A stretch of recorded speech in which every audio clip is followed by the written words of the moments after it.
Siz xabarni qanday jo'natasiz?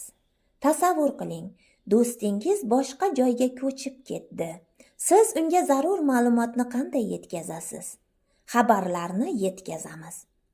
Hozirgi kunda uyali aloqa vositalari orqali dunyoning istalgan burchagiga xabar jo'nata olasiz. Telefonlar yaratilmasidan oldin odamlar bir-biri bilan qanday xabarlashgan deb o'ylaysiz?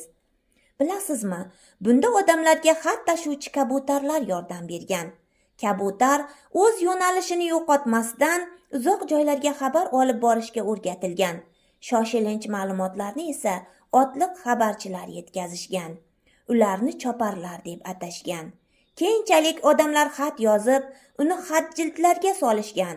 Pochta xizmati orqali kerakli manzilga jo'natishgan. Bu xatlar ma'lum vaqt ichida egasiga yetib borgan. Olimlar telegraf qurilmasini ixtiro qilgandan so'ng yozma xabarlar manzilga tez yetib borgan. Telefon yaratilgach, xabarni og'zaki yetkazish imkoni paydo bo'ldi.